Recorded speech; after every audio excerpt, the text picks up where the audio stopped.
It's about that time. And today, Erin joins us. And she's going to take us on a journey from dealing with ADHD as a child, anxiety, and the debilitating depression that nearly claimed her zest for life. But despite all of it, she came out the other end, tried, tested, and true. She's got a story to tell, and she's also someone who, after all the bullying and even being looked at like an odd, weird, or a strange kid, is now helping, encouraging, and even coaching people so they can find their voice and use it to share their story in whichever way they seem fit. So without further ado, let's get into it. Here's Erin and her story. Welcome, Erin. Thank you so much for joining us. You could have been anywhere in the world and been doing 100 other things, but you chose to sit down and spend a little time with us, so I do appreciate it. Thank you. I know I made the right choice. I'm very excited to be here. So I know that you are from Toronto, Canada, and why don't you tell us a little bit about how it was growing up for you and give us a rundown about your life story as a youngin'. Sure. Well, I will say I grew up in the suburbs. I had, I grew up in a house, and I grew up with I would consider kind of like a TV family. My parents are both teachers. I have a younger brother. We had cats. We had a backyard. But a lot of what I remember as a kid, including a lot of wonderful times, was always feeling like I didn't belong. Like there was something wrong. I always felt a little bit like 2 beats behind everyone. There's a famous story of when I was very small and all the other kids were learning how to walk. I went from crawling to backwards crawling, which I have now learned is apparently an autistic trait. And so I realized recently, it's not an official diagnosis, but I am autistic, which puts a lot of different things in perspective. But I was a really anxious child. I remember when Christmas was coming, I made a promise to myself. And when I say I made a promise to myself, I looked at myself in the mirror and I was like, self, this is what we're doing. That I wasn't allowed to get too excited about Christmas until it was a week before, because then what if I did Christmas wrong? Like what if I got too excited too early or something like that? So How old were you when you had these feelings or these thoughts?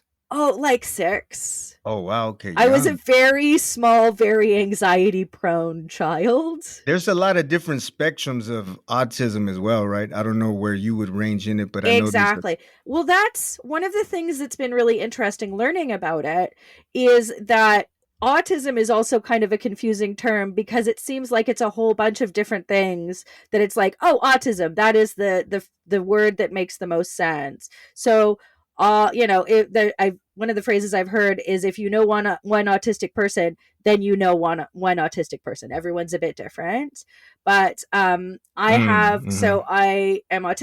I have ADHD. I'm queer.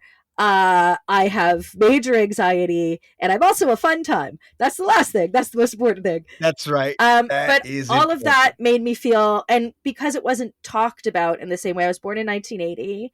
Okay, yeah, you and me both. There we go. Baby. Oh, Richard, did we just become best friends? That might have happened. But it wasn't really in the popular dialogue that much. Like, I don't remember the first time I heard the word autistic, but it wasn't when I was a little kid, and it wasn't presented as like a cool thing or a regular thing. It was like basically presented as, oh no, like as if someone was like, that person's a ghost. Like it's like spooky. Yeah. So it felt so as a kid, I feel like the classic story is I felt very different because everyone is different. Because yeah, you're right. Coming up, I don't even now that you mention that, I can't even think back to the first time that I heard the word autism. I know for sure when I was a kid and a child in school, I never heard that. I don't even think it was labeled as an autistic child, and I don't know Yeah, when that happened. I just, and also I grew up in Canada and I love so many things about this country, but like Canadians aren't always direct. Like we've got this reputation as like we're so polite, and sometimes we're polite and sometimes we're Hmm. like passive aggressive. So I think sometimes also, as someone who misses social cues and that kind of stuff, there's all these things that people might have been telling me about myself, but because they weren't saying it directly, I would miss things. And so there was all these parts in my life that were like a mystery to me as well. Did you get a lot of bullying, or did you get a lot of the other kids in school giving you a hard time because of your disability or your situation? Well, here's the thing. I feel that we were both in, like, let's call it the golden age of bullying. Like I feel like Hmm. the 80s were, oh, what an age for bullying.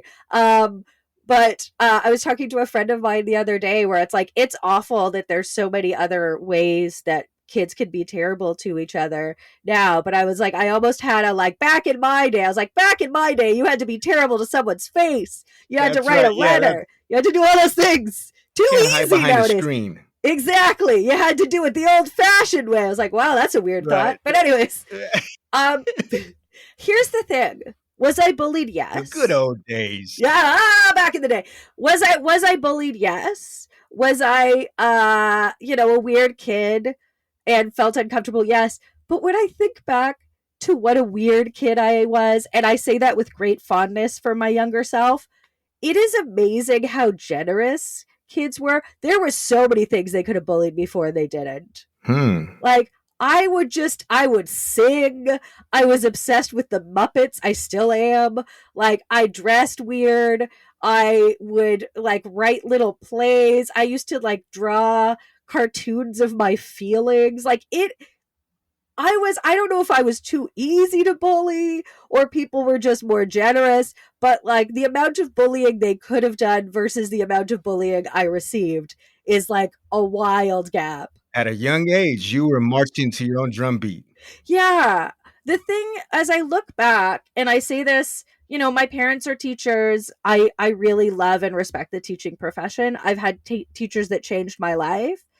I would say the bullying that hurt me the most is when a teacher teased me and then the kids got like, oh, she's fair game. That's the bullying that really hurt me. Wow. Now you experienced Yeah. that also, the teachers teasing you? Well, here's the thing, when you're a really sensitive kid and you're very small, um, like a teacher sort of teasing you. Indirectly. Exactly. Like I had a thing. This is hilarious because it is like as an adult now, I'm like, oh, little baby. But as a kid, I was just like, oh my God. I was so self conscious. I was the smallest kid and I was the youngest kid. And I was very weird. And it was like grade one. So I was almost a year younger than a lot of the kids. I was five, they were six. And here's an old fashioned sentence: I was sharpening my pencil in a pencil sharpener. What are those? I know. Then I went to the I, ice cream oh, shop in that a would, jalopy. But there's a anyways, yeah, there's a lot of stuff that back when I was young, I wish I still kept with me, like garbage pail kid. I don't know if that was big in Canada, but yes. garbage pail kids. I used to love collecting those. The ice cream Yeah, truck. I wasn't allowed Um, to have them, so I had a secret collection. There you go, the secret stash in the shoebox. Exactly, exactly. But I have ADHD, so I would just lose them. So it was definitely a secret collection. It was a secret for me. But It was a secret for you. Yeah. exactly. I hope someone was like, "Oh, look. This it's like the universe gave me some garbage pail kids." Like that brings me a lot of joy. Oh, those were cool. Yeah. I never seen the movie. I know they came out with the movie. Yeah. I know sometimes they ruin a classic. I don't know if that was the case with that, but Yeah, I think the good news is when it's like kind of gross out stuff, you can't. mm. And it is also my like controversial, not controversial opinion is, for example, the Ninja Turtles movie, the first one is excellent. Oh, yeah, with Vanilla Ice, right? No, that's the second Oh, one. that's the first one. Also good. I know I seen the first one. That was The Secret of the Ooze was I the believe second so, one. yes. The That first being said, one was a classic. I You're might be right. getting them mixed up. Share in the comments if I got it wrong, but I think Yeah, that's no, the no. second one. I Um, do remember the first because we had that on video. We had that on VHS, video yeah, cassette. That was a classic. yeah, so good. And I know Hmm. it's very different than the comics, but like I like it. I think it's great. I watched Hmm. it a couple years ago. It's really nice. Yeah, it has replay value. Exactly. And like I love that these teen boy turtles are like looking after each other. Like they one of them Hmm. goes through like a very difficult emotional time and like the other his brothers like look out for him. It is a surprisingly emotional movie. It, It is just honestly, give it a watch, listeners. Give it a a watch. lot of 80 references. Yes, exactly. Also, their the like bad guy hideout is like I want to live there. Like it's just amazing. All these weird old TVs. It's fantastic. Yeah, I've got a map quested. So when I'm 5 years old, I'm feeling uncomfortable at school. I can barely reach the pencil sharpener. I sharpened my pencil and then I like wiped, I don't know, some pencil shavings on my nose. And so I had like some marks on my nose. And my teacher turned me around and went to all the students like, look, it's Rudolph the Red-Nosed Reindeer. Hmm. You're the butt of the joke, making a. So exactly. And also, I am so self-conscious already. And just like it was like, "Oh great, I'm small and I'm weird and now everyone knows it's okay to pick on me." And the thing is like I know she didn't mean anything by it, but it was one of those things where like it's some of those moments will mess up a kid. And when I learned more about ADHD, rejection sensitivity, I believe it's dysphoria, is a thing where you'll feel that kind of stuff at a different level than a lot of other people will, Okay. which is too bad. But also in a weird way, that was the source of me being funny because I remember being like 5 and being like, well, I'm gonna have to figure out a way to get people on my side. So yeah, benefits and positives and negatives to everything, I think. Yeah, exactly. It seems like that's a story also with a lot of comedics that I've watched. They talk about that was kind of like Yes. a armor mechanism. Like if I can't beat them physically, then I'm gonna eat them up with words. Exactly, 100%, 100%.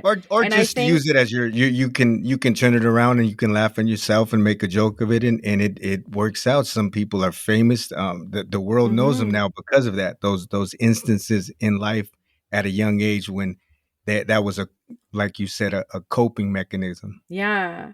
And the other thing that I find really interesting about that kind of comedic sense. So my dad is also my dad was an amateur stand up. My brother is very funny, which is wonderful Oh, and very frustrating because he's 6 years younger than me and like just very smart, works in IT, really has it together. And I'm like, no, no, no, I'm the funny one. That's what I have. You have all that other stuff. at least give Um, me that. Exactly. The thing is I said that to him once and he's like, Erin, you have so many things because he's also nicer than me. Like he was like, no, look at all the things you're doing well. It's like, great. Now you're nicer than me too. Great. Fantastic. I can't win. But it is. It's wonderful. It's wonderful to have a sibling who is that kind of person. Also, he's sarcastic and like not an angel. He is a regular human being, but he's a really solid guy. So that's very nice. Yeah. Um, but I think with one of the things that's interesting about having a comedic sense is yes, can be a big coping mechanism, but also it can be such a great way to break the ice and make people feel comfortable. So much of it is because I use it as a coping mechanism to keep people at an arm's distance for decades. Mm-hmm. And I'm just discovering the ways to make it more of an integrated part of me and not all of my personality. Mm. Right, right.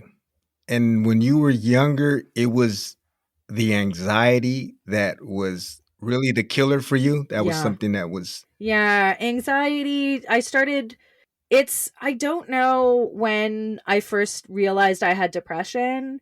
Um I think it was about the 7th grade, but I also remember Do you remember the song Puff the Magic Dragon? Oh, of course. Yeah. Yeah.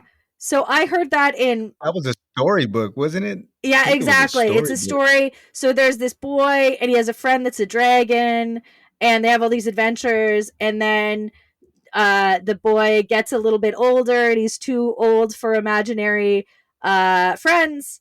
And then it ends with Puff the Magic Dragon, like he's starting to lose scales and he goes off into his cave by himself. And that's the end of the song. And it's a song we have children sing. It's like, by the way, you're gonna get older, and like you're responsible for your imaginary friends ending up with clinical depression. But I remember crying at that song. I was like in the fourth grade, and just like crying because I was just like, "That's what's gonna That's a happen." lot to look forward to. Yeah. The hope. The hope you instill in the children. Yes. So it is. I think I always had Wow. depression. And that carried on throughout school? Yeah, it's definitely something I've always it's I feel like my whole family kind of deals with a lot of depression, but it's strange because there's part of me that's like if I could just make my brain very different because depression can be really exhausting, anxiety can be really exhausting. Sometimes it's like having a really Yeah. intense workout that I didn't agree to or like, oh great. I'm just going to feel tired and awful. Mhm. Fun. But Now that also would it leave you to the point where you, because I know it can even get to the point where people stay indoors, they don't wanna go outside, they don't wanna be around yeah. anybody, like bedridden. I mean, there's some people that I know that are bedridden. They pretty much shut themselves off to the rest of the world because of it. Yeah, I'm glad you brought that up because it is. I've had uh what I guess are nervous breakdowns. I call them nerve bees. I've had those happen to me before. And it is or it's just everything is too much. I can't handle it. I can't handle people. And I love people. I love people. But I just like Mhm. everything seems like too much. Everything feels gray. And I've been lucky enough through therapy and support and asking for help and medication that I've been able to always get to the other side of it.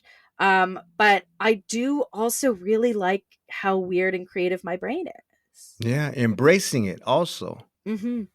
The uniqueness of it, yeah. Now when you were dealing with the depression and anxiety, was there Mm-hmm. a turning point?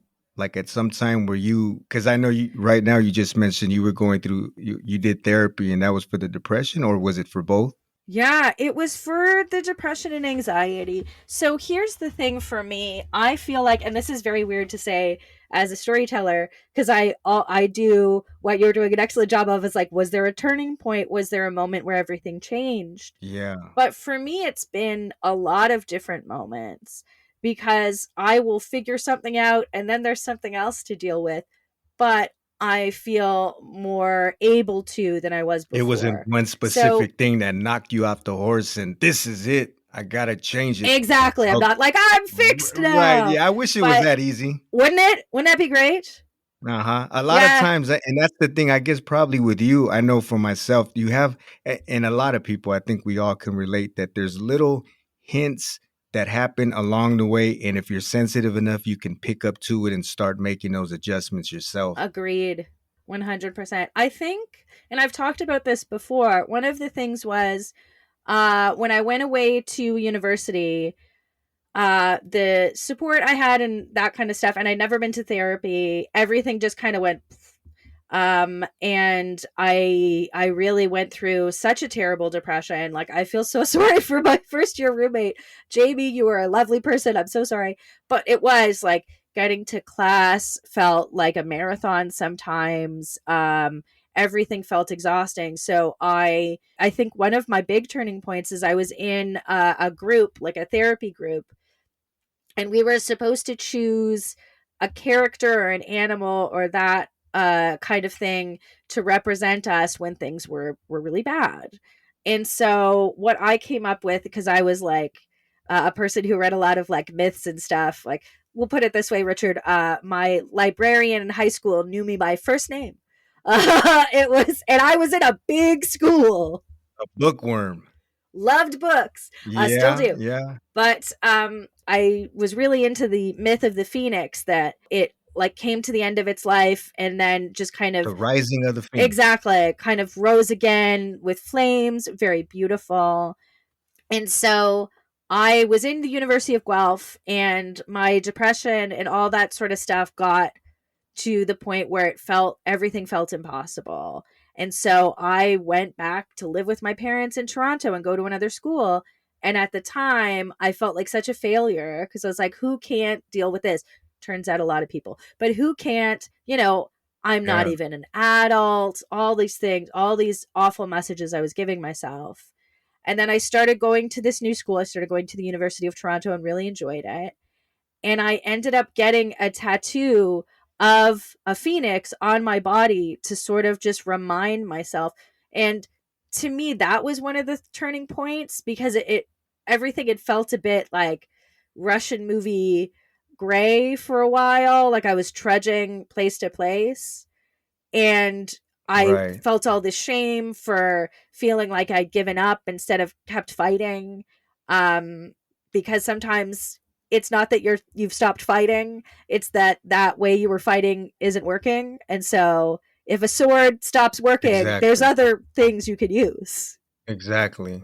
You could use a bow and arrow or whatever. But anyways, I got this tattoo on my back, and I just remember that feeling of being like, this is to remind myself that just because something is done doesn't mean it's the end, that I can always come back. And to me, that tattoo was one of the turning points in me realizing that I was in control of my life. Mm. Yeah, that's an interesting point. And to backtrack a little bit, Mm-hmm. now you said with the depression that it was you mentioned the Puff the Magic Dragon, but was there something you think that was the trigger of it all? Or because I think it can be genetics. You mentioned that your father also Mm-hmm. it your brother, there was family members that struggled with the same thing. Now I wonder if it was something that you just thinking back, you can link it to maybe it had to do with genetics, or it was the the things you were dealing with in school, the anxiety, all of that. It was just a whole Yeah. left out of all of those things, and it was weighing down on you to the point where one of the things you ended up dealing with because of that was depression. Yeah, that's a great question. I feel like it is kind of plethora, because it is. So my dad's side of the family, very Irish Catholic. I mean, my Mm. that side of the family Very came over. religious. Sorry. Were they are they very religious or Well, yeah, it is. It's so there are definitely, like, my aunt is a nun, my great aunt was a nun. There's a picture of me as a baby surrounded by nuns in full habit, oh wow, okay. like the black and white. One time it was Easter, and I was flipping through the channels, and one of the channels had a cousin of mine who is a priest doing the ceremony. I'm not Mm-hmm. religious. I'm using the wrong Yeah, words. Doing the the mass. Okay. mass, because I'm not Mm-hmm. Catholic. My dad's side of the family is Catholic. My mom is not. But it is, so there's the religious part of it, and there's also, I think, this idea of, well, that's just how certain people are. So I do think there is a certain amount of genetics. It does seem to run in the Yeah. family, but also, and I want to believe things are better for kids now, because especially because they just, a lot of them seem Mm-hmm. nicer than I remember kids being. I hope that's true, because I want things to be good for kids. I love kids. But anyways, so much of this stuff wasn't talked about, and I think that's part of it. It felt like walking through a room with the lights off, bumping into things. Yeah, a lot of that back then was taboo. Yeah. Yeah, it was like even with the autism, maybe they just didn't have a name, a label for it yet, but there was a lot of Mm, stuff that, yeah, now years later, I guess just hindsight is 2020. I don't know, but yeah. yeah. I also think sometimes the way different things present in girls and women aren't recognized. It's more like, I feel like people realize that women have depression and women have autism now more, but yeah, I've had a lot of, people telling me, oh, well, women weren't diagnosed with autism until recently. Or, and I say this to all my fellow autistics, I say this with all the love of my heart. We're all different. But people are like, but you're not good at math and you don't like trains. So how could you be autistic? That's something that I would I was in like, the oh, beginning, I was always thinking of when I did hear the word autism until I discovered that there's so many spectrums of it that yeah.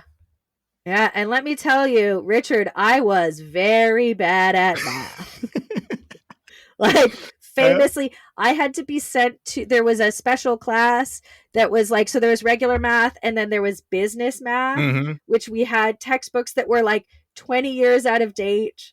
One of the kids in my class was so bored that he was flipping a lighter in his desk and he set his desk on Oh, fire. Like it wow. was just, it was not a class for people that were going to do much Right. with math. I mean, you get the pluses, the subtraction, the addition, the multiplication, but then they start throwing letters in the equation, and I'm like, "Okay, you Yeah. lost me there." Exactly. And it is like there's a friend of mine who when she's stressed out she does math because she's like there's always an answer, which sounds beautiful to me, but every time I see math I'm like no, like I run away like it's a horror movie, like no. Mm. That's just not your subject. Nope, not my subject. So it was a combination of a lot of different things that put you in that place. And you dealt with it for years, and you said you didn't seek Yeah. out any therapy? Like, how did you I didn't. I started in university, and I think it was basically it might have been my resident advisor who suggested it. It started being a thing that people so suggested. they were noticing it. Um, It was very noticeable. yeah. Oh, yeah. Yeah. It was very clear. And that's one of the wonderful things about support, especially. I think there's a lot of stereotypes about women saying bad things behind each other's backs or like taking someone aside and gossiping about someone else. Mm. One of the things I think we don't talk about necessarily is how women will take you aside and be like, hey, I've noticed that this is happening. Are you okay? Which I don't think maybe, I mean, I'm not a cis straight man, so I don't know, but it doesn't seem like my male counterparts really got that in the same way. Mhm. And I wouldn't have gone for help as early as I had if people hadn't told me that that was an option and it was okay. How about your parents or your family? Were they giving you any clues as to, "I think you need to get this checked out. You're not looking Yeah. too good." Well, my parents are of the generation where you didn't do that. Oh. And they also, my parents grew up very working class and then became teachers, and we became middle class.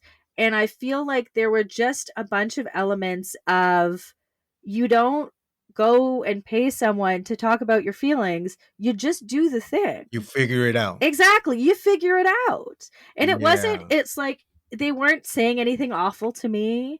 It wasn't anything. It was like, this is what worked for us. This is what's always worked. Just do that and you'll be fine. And that wasn't working for me, especially because there were other options. So it is with my parents. I I think back and it's got to have been so complicated for them to have a kid where there was just a bunch of stuff that didn't make sense, where I wasn't like other kids. Um, and, they just did the best that they could. Do I wish that they were given the messaging that it's okay to go to therapy? They're very supportive of all that kind of stuff that I've done now, which is wonderful. But I just feel like they weren't given that message, so they didn't give it to me. Yeah, exactly. And I think probably maybe it's safe to say years later you were the one that opened up that world to them. Like, wow, this is a possibility to Oh, see that Richard, work with their that's so daughter. that's so kind of you to say. Thank you. I appreciate that. Could very well, because that, like you said, if especially a generation before us, and even ourselves, probably, if we're not passed down something and we're not familiar with it, we're not aware of it, and then it's going to be very hard for us to Yeah. give that to the next person because we're ignorant to it. So 100%. 100%. yeah. Yeah, I've had conversations with, because I have friends that are various different ages, and I had a conversation with a friend not that long ago, and he was like, "Well, I don't believe in therapy," and I was like, "Well, it's not Yeah. Santa Claus. Like it I exists. know, but I promise you." Also, sorry for listeners who are I into know. Santa Yeah. Claus. He could be real to you. But it is. I feel like there's a lot of messaging where it is. And if he's listening, I won't say his name, but if he's listening, just take it from me and Richard. Maybe give it a try. But why not give it a try? And that's easy for me to say. You Erin know, knows I live in a best. country where, yeah, that person knows best. You're right. But like, I live in a country where it's like a lot of that is covered. And also, I have been pretty lucky with the professionals I've been to that they haven't said anything really messed up or made me feel uncomfortable or any of that kind of stuff. Mhm. I've never, a friend of mine was, her therapist hit on her. Uh, Oh, wow. Not Yeah. everyone's experience is the same, but I mean, it's a nice thing to have as an option to Exactly. explore. And I mean, if we're talking about it in any kind of thing that you're dealing with, you're always going to have the good with the bad. But I think as far as that goes, there's a lot more good that outweighs Yep. it. You're going to have the bad apples. You're going to have the bad cases. But I don't think it's the exception. Yeah. And I would also love to suggest this because I think I've convinced my friend to do this because like you said, the person's the best expert on what is comfortable for them.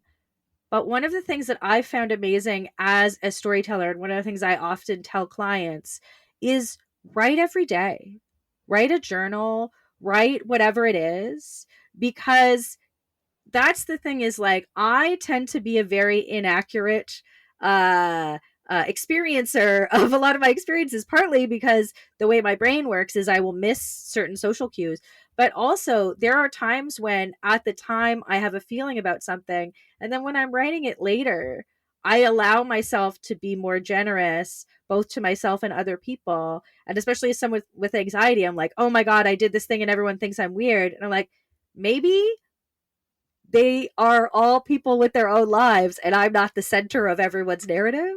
So maybe they didn't even notice, or maybe I did something and it was embarrassing and they laughed, and I like to make people laugh. But when I'm able Hmm. to both write down about my experiences and think them through that way, it's made such a huge difference in my mental health and has also led me, I think, to do the storytelling work that I do. Was that what led to you getting better? Was it having that outlet? I think writing did change my life forever. This is that, and I'm working on an article about this right now. Improv, which is which is That's a talent. That's a talent. I that is respect very kind of you to anybody say. that does that. Thank you. I really enjoyed it. It's truly the dorkiest thing. And I say this, anybody who loves improv out there, so do I. Hooray. Yay for Mhm. improv. But I have spent many hours of my life asking strangers to give me a fruit and an emotion. Like it's, if I break it down, many hours of my life. Is that what they yeah, 'cause I've But heard that they also do like, they'll just give you a circle and say, "Okay, now you have to make something of it." I don't know, a little circle or a square, and you have to, I don't know, create a story or do something with it. exactly. But one of the things with improv is, as a person who is still, I'm always going to deal with anxiety. And anxiety when I was at my worst, everything felt like, have you ever, someone ever said something like, "Oh, I like the way you walk," and then suddenly you don't remember how you walk anymore because you get so aware? Self-conscious of it, yes. Uh-huh. Exactly. I know exactly When what you my mean. Yeah, and it's just like, how do I move my arms? What are my arms? So when my anxiety was at its worst, that was what everything felt like. I was like, how do you make eye contact? Where do you put your hand when you lean on the wall? Like everything felt impossible. How old were And what you, like, when you were feeling it at that point, at its highest? Great question. About I'm going to say early 20s was when it was at its worst. Oh, and you were going to college, so it probably was near impossible to study, focus, any of It that. was not, yeah, it was not the greatest. I do sometimes wish that I could go back to school with who I am now, because there's all these things where it's like I love school and I love learning and reading and that kind of stuff, and there were definitely times where I wasn't able to perform at the level I wanted to because my brain felt like it was fighting me. Yeah. So yeah, I started doing improv, and I started doing improv at I was like 24, and because a friend of mine had taken the class. And the thing with improv is there is no wrong way to do it other than if someone says something and you don't agree. Like if I said, "Oh, hey Richard, here we are in a spaceship," and you were like, "It's not a spaceship, it's the library." Uh that's the only real way you could do improv badly, because then you've made the other person have to like start from, Oh, you so you're just just keep you're building okay. on You're just supposed things. to right carry on. Exactly. Because what I could do, because sometimes people get nervous, is I could be like, "You're right. The library and the spaceship is amazing." Like, there's always ways to come back. Hmm.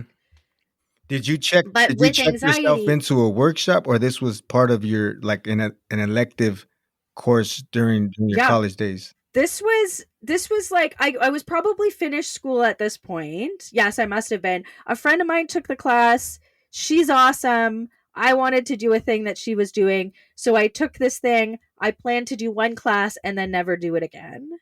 And then it was like a rom-com where it was just like it was so much fun and so neat. I was like, "Oh, this is my life now. This is what You I do." caught the bug. Exactly. Did I ever? I caught it big time. um and so yeah, there was no wrong way to do it. It was all about supporting each other, and if you made a weird choice, that was great because it gave someone else something to work with. So if I said something strange, instead of just being neutral, it gave us more chance to play. And so Mm. improv taught me so much about having fun and playing with being different. It changed my life. And so this is something that are you still involved with now? Improv. It has moved on. So I love improv. I still use a lot of the like exercises I learned from there and techniques with my story coaching work. I don't do improv much anymore. It's one of those things. It's like working out. I understand I don't work out, but like where if you don't keep working that muscle, it's not strong anymore. Yeah. um Yeah. and so it is. I love it. I am doing other things now, so I don't really have time for it in the same way, but it really is, I would say, kind of the foundation of a lot of the stuff that I do. Yeah, exactly. If you don't use it, you lose it. Hmm. So how Exactly. did you get involved with storytelling? How did that come about? Well, I was doing a lot of different comedy stuff. I've always loved comedy, and a friend of mine who is a stand-up was going to be at a storytelling show, on a show that was, I believe at that time, was Moth Up Toronto, became Raconteurs. I love to shout out other amazing folks in the city doing cool stuff. So there was Yeah. the show Raconteurs, and I was in an improv troupe with this person. And so I was like, well, I'll go. I want to say I'm a very good and supportive person, but what I did is I was like, I'll go, I'll see her, I'll sneak out the back, and then I could be like, "Well, I saw your weird thing." Um, Oh, okay. Incognito. exactly. I'm like, I don't know what this storytelling thing is, but like, no, thank you. Uh, What am I gonna I'm like gonna hear sneak stories for in and slide kids? out. Yeah, not into it. Went, loved it. It was amazing. It was everything I'd wanted to do with, because there were funny stories, there were serious, there was a combination, and I was like, "Oh, this is what I've been looking for." This is all of those different things. It has the improv, like community building, supporting each other element, the performance, the possibility of comedy, the fact that I could talk about more serious things, all of that in one art form. Now, is that when they're performing or when they're doing their act? Is it Mhm. in one individual or is it a group of people or a combination of the both? Yeah, it usually is probably about five people telling true stories from their lives. Different shows do it differently. Sometimes But you'll see a separately, correct? show. Not Separately, yes. okay. Sometimes you'll see a show where it's one person the whole time, but usually it is five different people on a theme telling a story. And you're also, this is something that you teach as far as the workshops and the seminars, and you help people get their story and their voice out there. Exactly. What I like to say is I'm like a story detective. Like I'm here to ask questions and you already have the story. I always like to think about like I was on a podcast recently talking about the movie Afterlife, which is a story about people they when they die they get to choose one memory to continue on the rest of their life with, and they're just very ordinary people. And I think that's one of the things I do is like that movie is so effective. You see these beautiful small moments and how important they are. And to me, it is, there's no such thing as an ordinary person. The ordinary is extraordinary. That's it. And we often, we say, I say we, I mean me, often forget there's all these beautiful moments in your life. And a lot of us walk around feeling disconnected and feeling alone.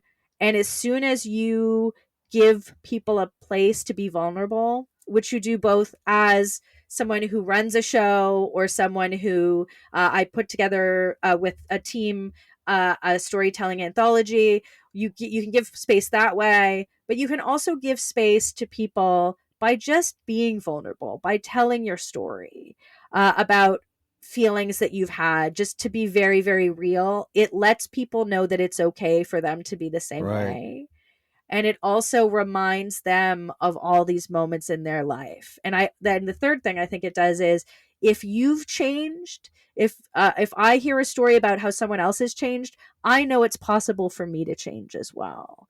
So my job is basically to ask people a bunch of questions, we find a moment, and then we shape it, and then they go and crush it, whether it is to tell a story about their life to their grandkid or to lobby the government or to do crowdfunding. I have a client who has launched an incredible book called Mamacita, which has authentic recipes that are delicious. And that book has helped to get her parents to I'm sorry, I don't know the exact phrase, but like to with their immigration Okay. Uh-huh. process. Yeah. So it is to me what my job is to help people find the and shape those stories so they can go off and do something incredible. You don't have to tell your stories, you don't have to share them with anyone else. If that story changes you, that's all it needs to do. Yeah. Yeah. And that's powerful also, because especially coming from where you come from, with the Mhm. anxiety, with the depression, with everything Mhm. being too much, going from that place to where now you were able to get on the stage and perform in front of a handful of people, probably hundreds of people. I don't know what the crowd capacity was, but even just five or six strangers, to speak in front of these strangers or to perform something, Mhm. that takes a lot of courage, and it takes a lot of guts and a lot of doing to come out of your shell. You, like you said, you still deal with it now. Now, that was something I wanted to ask you was, are there any, you don't have to give away all of your secrets, but just, are there some things, maybe one or two points, that somebody who is dealing with anxiety, the fear of public speaking, any of that, that you can offer, that might be able to help them get over that Please, I'd hurdle? love to. Yes. Also, here's the thing is like I am very much an open person. I don't really have secrets where people are like, "What's your company secret? What's the stuff you don't tell anyone?" It is because any if you're working with me, we're going to find the ones that are right for you. I don't have secrets, I have strategies. But yeah. So, here are a few things that I That's wish a I good point. knew I when like I that. You was deal with the younger. individual. That's a good point. Exactly. Exactly. It's all about finding what's right for you. And that I would say one of my big things is what is the best for you? What think of a day that has just gone so well, where everything felt amazing. And what are the things that you did? What are the things that made you feel comfortable? Can you recreate that? So I often, when I'm working with clients, especially if they're anxious, because honestly, that's one of my specialties. I've been there. I get it. Um, is what's going to give you the most comfort and make you feel the best. So if you have a talk at 2, what do you do when you first wake up? What do you eat? Do you go for a walk? Do you sit in front of one of those like LED lights that give you a little bit of extra vitamin D? Do you have some tea? Who do you talk to? All of those kind of things. What works for you and what works for me might not be the right thing for you. That's great. Yeah, I like that. I think It's that's not a one of one my size biggest fits all ones. kind of thing. Exactly. Exactly. And also, uh, and this is truly, if I could get in a time machine and tell younger Erin this, don't let anyone take joy away from you and take healing away from you, because I I've had, like, I am a very corny person, so it's totally fine, but I know that people, especially hurt people, where sometimes when I was starting to do better, I would have people say stuff like, oh well, I wouldn't go to therapy, that's so corny, or like, you can't handle it yourself, and I would start to feel shame about it. And then I would remind myself, well, I am corny, so that's fine. So that didn't hurt as much. But I know friends who've like fallen off the sobriety wagon because people say stuff like, well, you're not the same person, or you're corny, or Yeah, whatever you're so now. serious And so I now. think one of the things, yeah,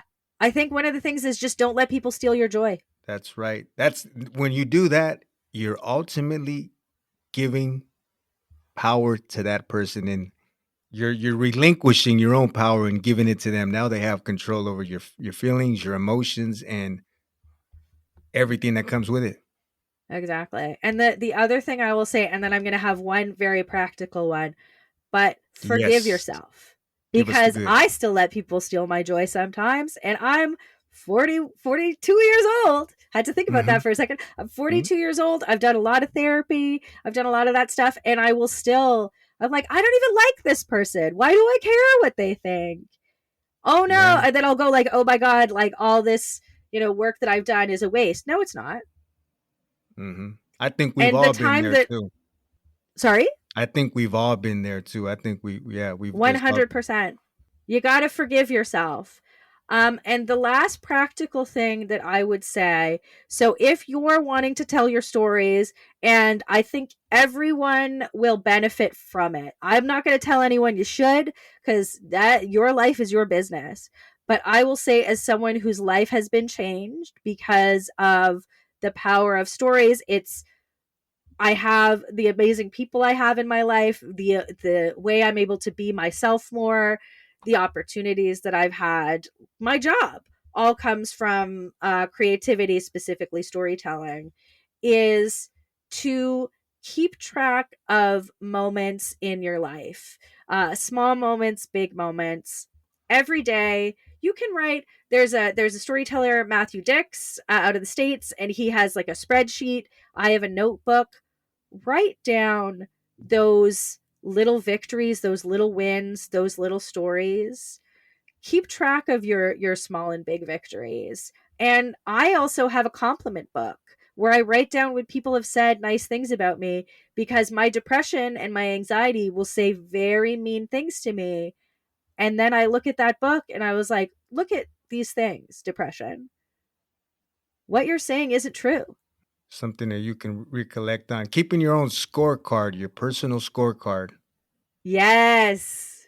How long have you been doing this for? Coaching, mentoring, teaching these workshops?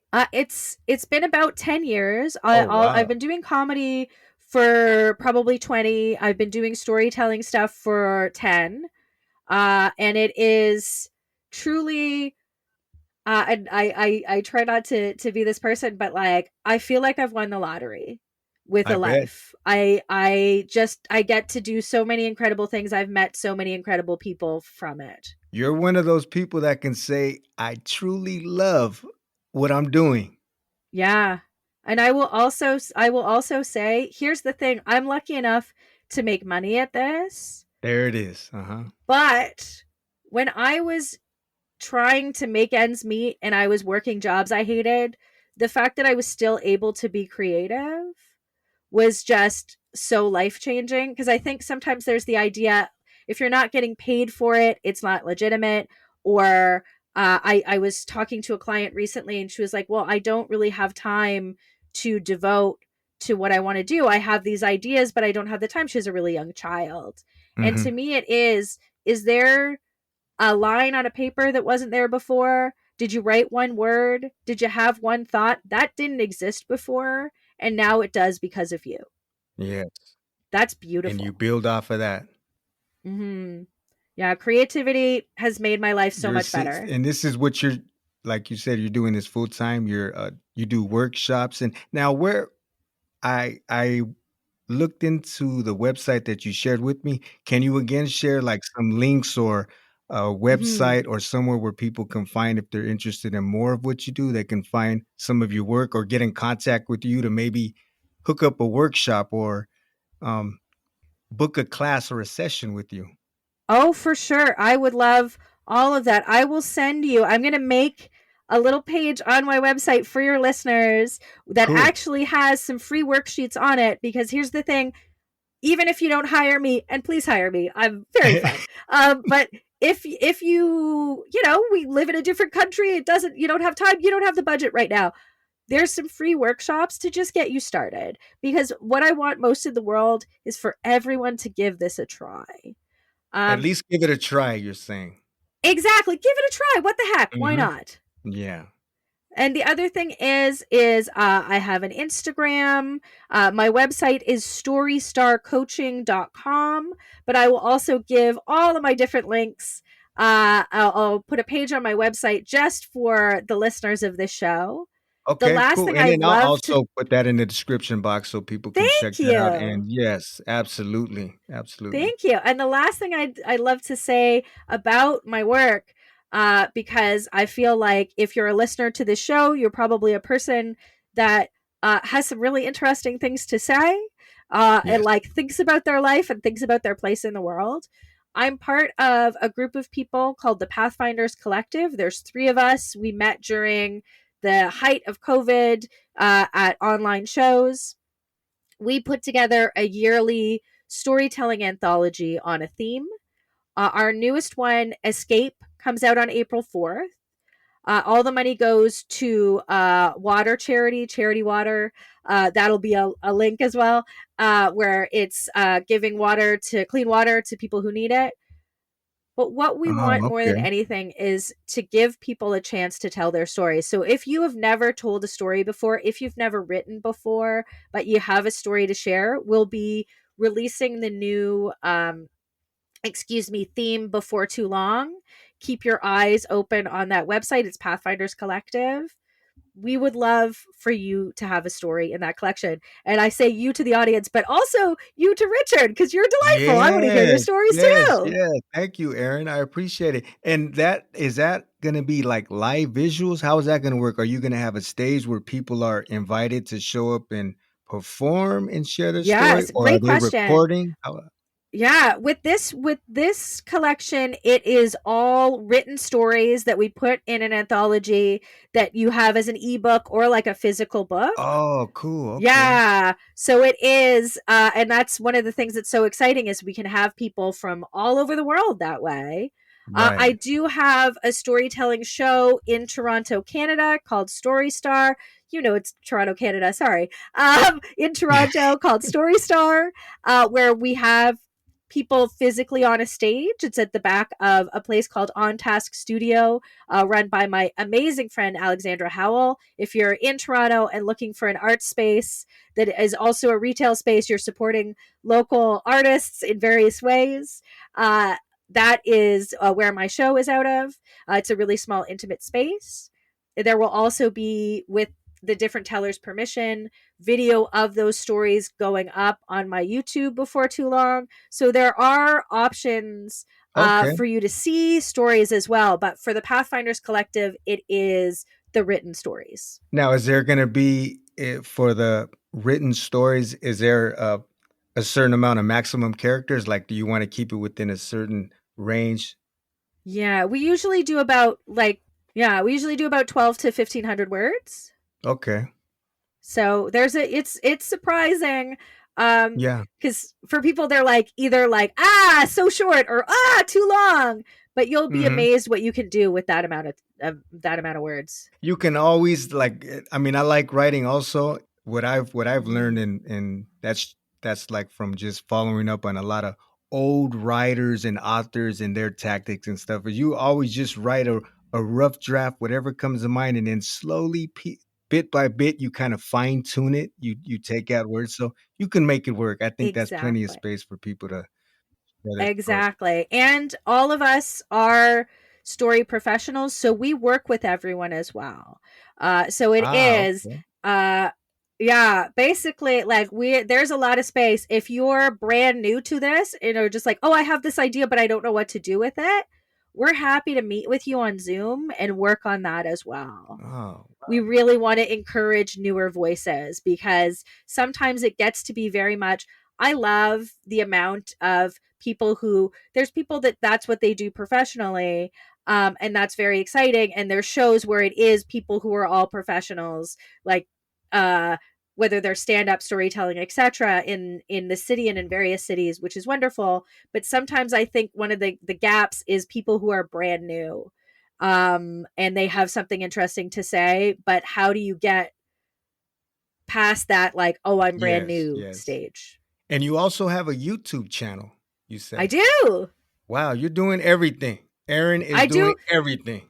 Thank you. That is, yeah, well, that's the ADHD for you. Um, and one of the I'm things s- I would actually love now that you were talking about, you could say everything.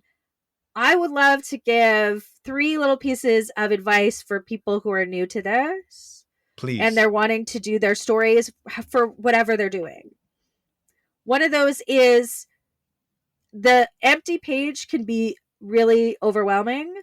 Record your story the first time, record it on your phone or whatever, and go as long as you want, and then listen to it and then tell it to a friend, and you'll find the parts you'll be able to start feeling we're like, this doesn't feel right, this feels like it's not necessary, and you can start editing it down that way. But I almost never write my first draft as a written thing on a computer or on a piece of paper, because sometimes that blank paper or that blank screen is too much for me, but once I start talking Mm-hmm. it helps. The Oh, other thing is when people are looking for a story, clients are often like, well, I don't know what story to tell. What's your favorite story to tell? What's the story when you introduce yourself to people? What's the story where people are like, oh my God, you got to hear, Richard has this great story. Oh, and where they all gather around. Or what's this first story that comes to mind today?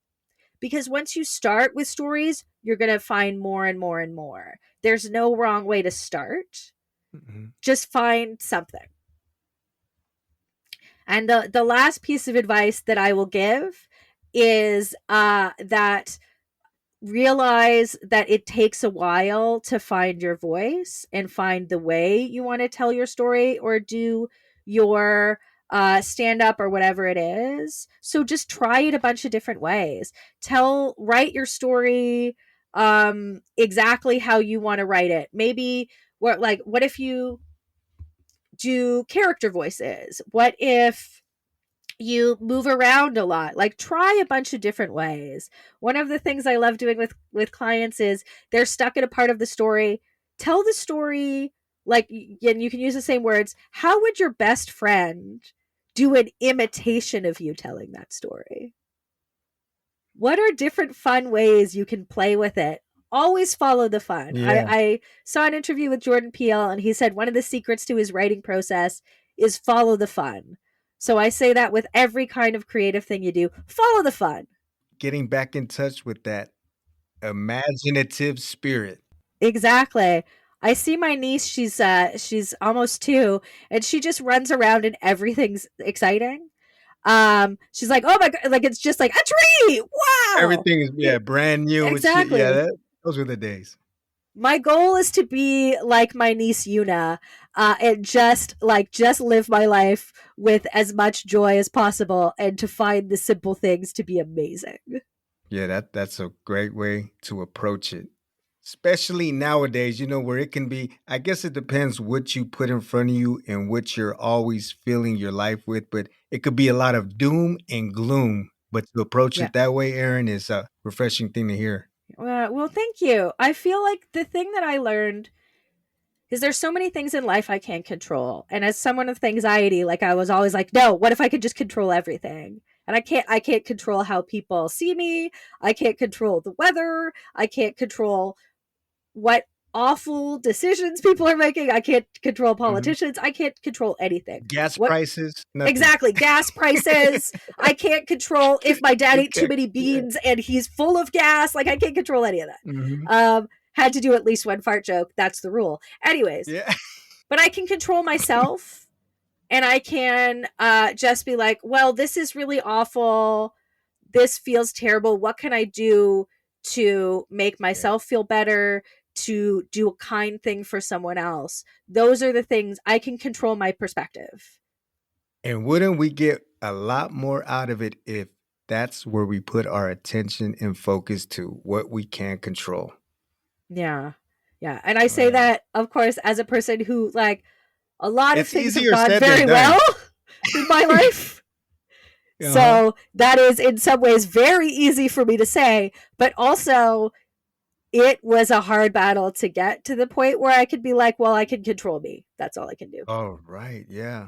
That I don't know if it was the same with you, but was there a lot of ticks like you said? There's just you had to everything had to be right, everything had to be in order for you to just get by and carry on with your day when you this is going back to earlier in your story what you Oh, when you were yeah. talking about.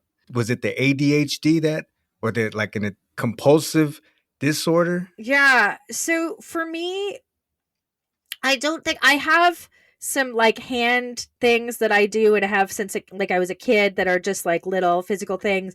I move my body in certain ways when I like stimming is the phrase. I don't have Mhm. like certain things that I have to do in the same way as some of my other peers do. Um but there's definitely, because in many ways for years my brain hurt all the time. uh it was like there had to be so many things I did for myself to like sometimes even get myself out the door. You mentioning that there's a neighbor of mine. And I don't know what it Hmm. is. I think it would have to be something to do with what's the word? Is it compulsive Obsessive yeah, compulsive there you disorder. go, obsessive compulsive disorder, because there's a lot of times that going to take out the trash or we're getting in the car, going downstairs, and she's outside and you could see that sometimes she can take notice and see that we're coming by and she tries to stop it, but there's times that I've noticed walk by. I don't really make it obvious. I'll walk by and I can see that she's this is what she's doing, but she'll touch the Hmm. post box. She'll just keep touching it, walk away, come back, touch it, touch it, touch it. And that I mean, that pretty much is your life. That just looks tough and it looks so hard to deal with. But this is something that I've noticed with one of my neighbors. And that's kind of on the extreme side of things. Yeah. Well, it is. So, OCD isn't something that I have dealt with. I definitely have had with my anxiety. There was certain times where I needed to have certain things that I would do just to kind of calm myself down Okay. or give myself a feeling of control. But I will say, the reading that I have done on OCD and like a lot of different disorders, it's interesting how a lot of the same things seem to come through in different ways. Um, and I'm a bit of a Pollyanna in this way, but I look forward to, and I really believe it can happen, a time where it is, people who touch the mailbox 4 times, that's just something they do. And like, Yeah. there, people are like you Yeah. and they're just like walking by and, they notice, but they don't acknowledge Exactly. because Yeah. It's whatever. just, I mean, that's what she's dealing with. And But I mean, Mm-hmm. I can tell that there are times that she notices and sees me, or if it's my wife and I, she sees us and she tries to Mm-hmm. stop from doing it until we pass by, and then she carries on with it. But I don't make a Yeah. big deal out of it. Yeah. And it is, I am not a medical professional or a mental health professional, but I do think the more that we just all accept that people are different, that everyone's a little bit different, and it becomes less of a shame thing. Like I see, it's one of the things where it is, I am not going to cry. I made myself a promise that I would not cry on a podcast this time, but I see my friends' kids and I just see younger people and the way they stand up for each other. I was on Hmm. a bus and there was a kid who was doing some ticks or something like that, and some guy was like, elbowing the person beside him and saying something Oh, snide. And there was a girl that must have been 12, and she went, "Stop that. You don't get to say that. You don't get to do that. You stop it." And it was just like the thought, and this was not a kid that she knew. He was wow. just a stranger that was like, had some ticks or something. And it was like, you don't get to do that.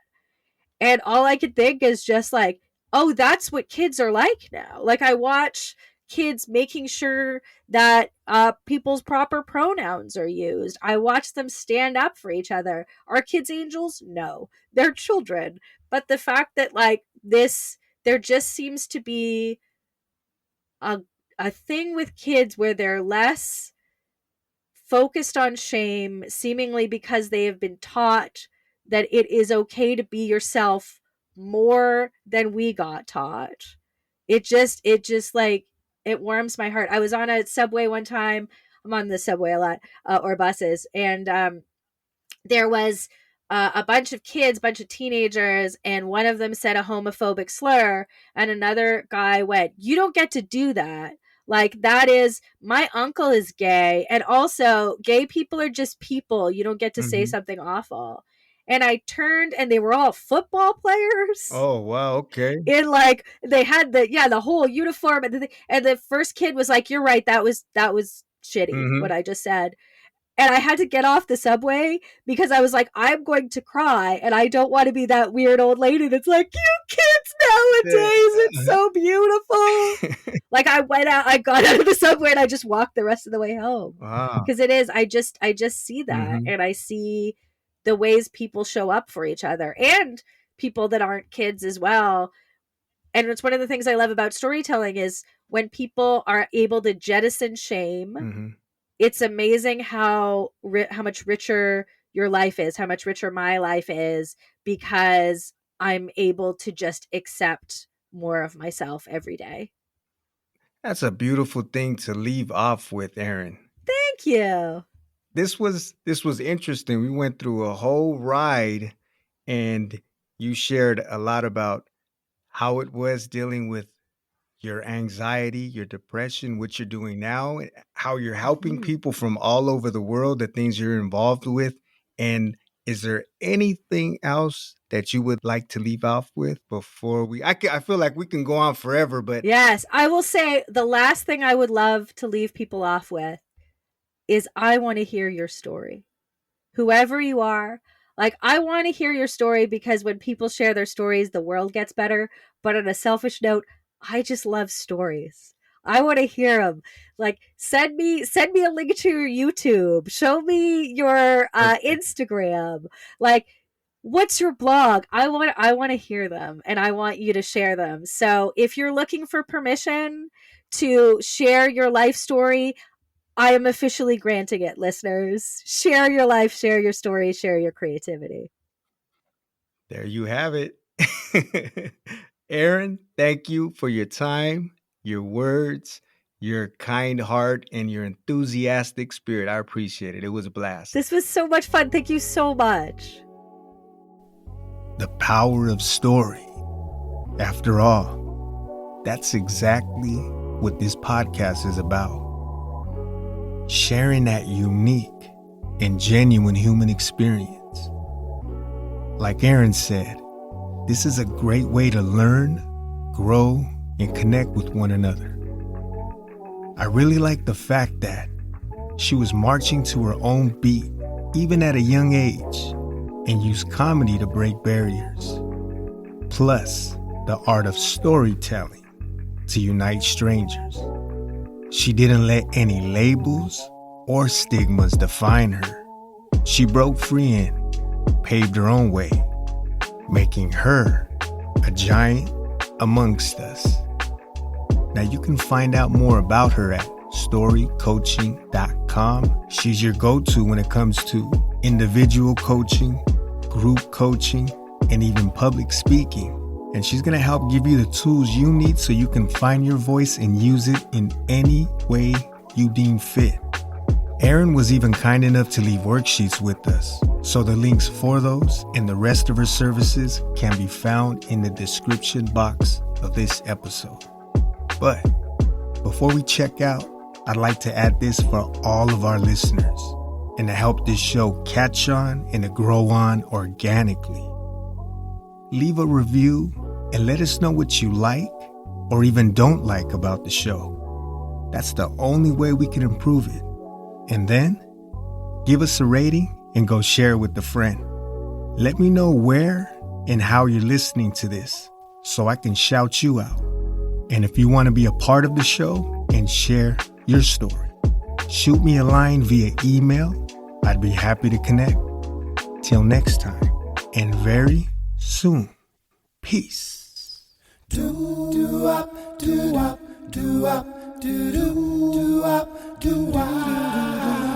looking for a sign to know I'm on the right road.